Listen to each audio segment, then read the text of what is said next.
Okay, in our next example, we have a wall and a fence, and they say the diagram shows a rectangular enclosure for keeping animals.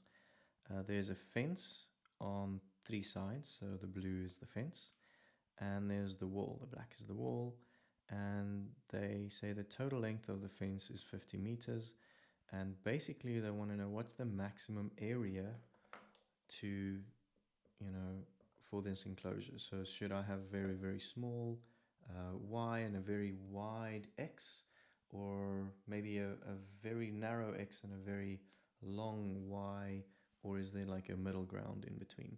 So basically the big question here is area.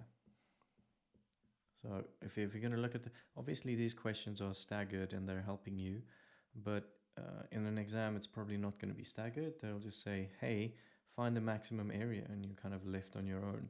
So it's nice and staggered here, but let's just see about what the end result is and how we're going to get there. So they say find the maximum possible area for the enclosure. So if I wanted the area is pretty simple. It's x times y, right? So x times y, you can just write xy, just wrote x times y for my explanation.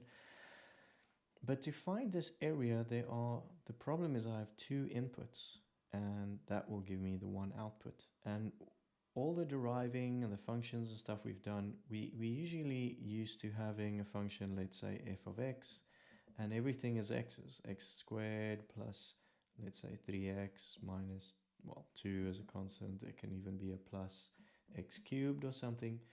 And we have all these x's. So basically I can just put in one x value, and this one x value will have an influence on my function. So if x were to increase, then that would have an effect on my function, right? So this value, as this value changes, this changes. And when we find a derivative, we can actually find the rate of change. And that's the whole point, is like finding the rate of change with respect to r. But now we have x changing and y changing.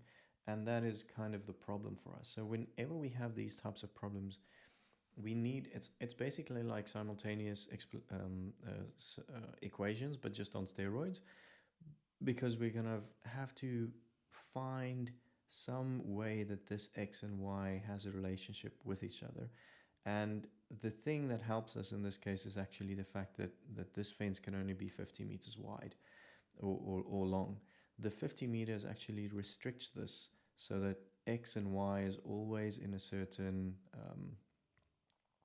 let's say they're in a ratio with each other.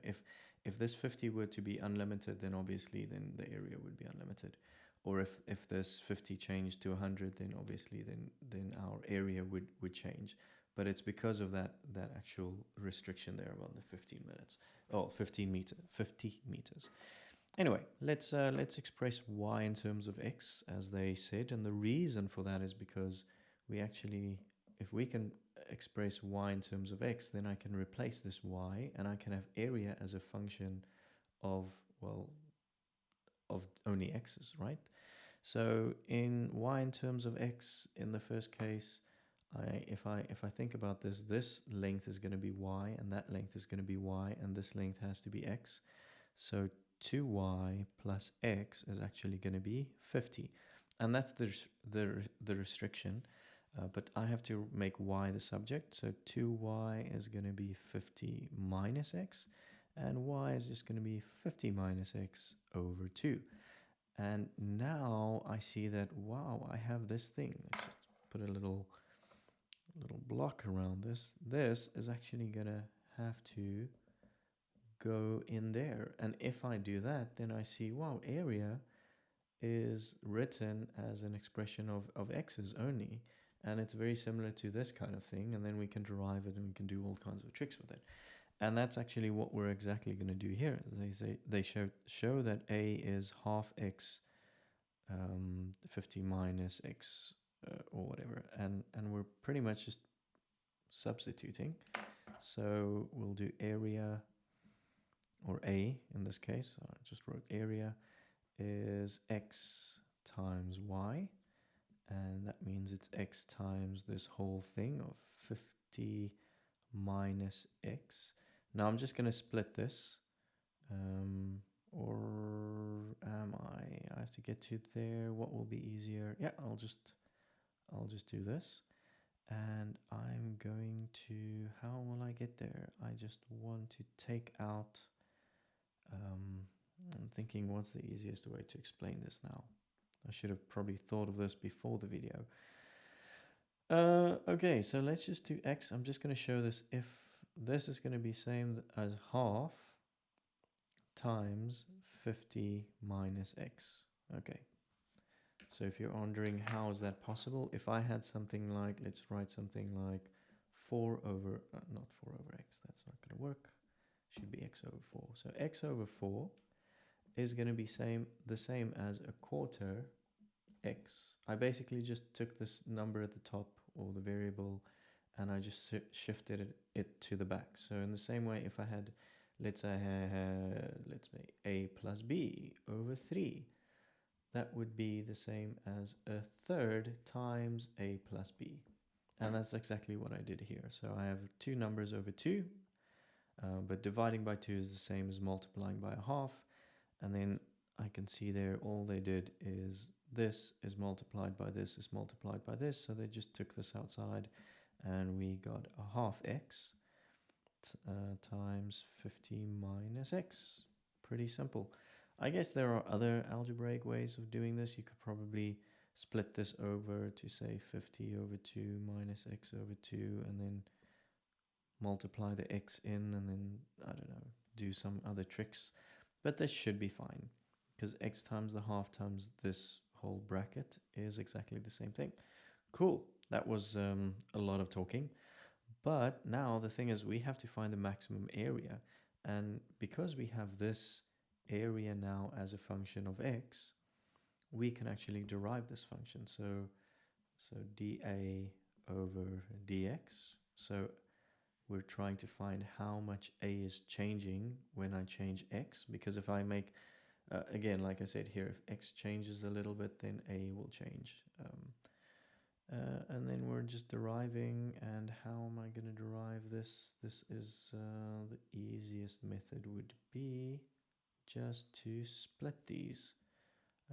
It'll make my life easier because this is going to be the product rule, which I don't want to do. So I'll just split these.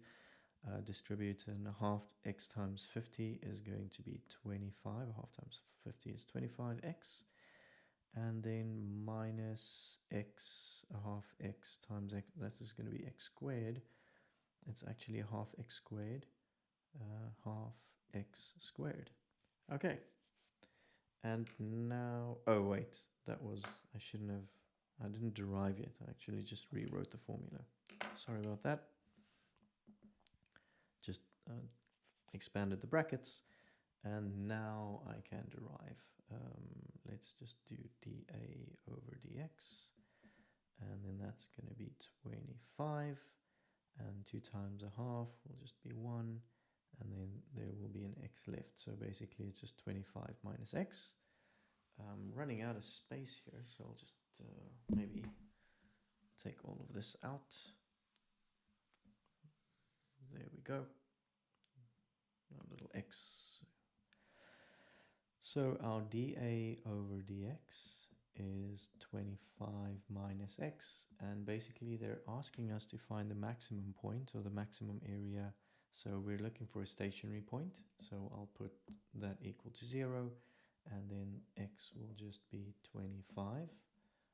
Okay, so find a maximum possible area.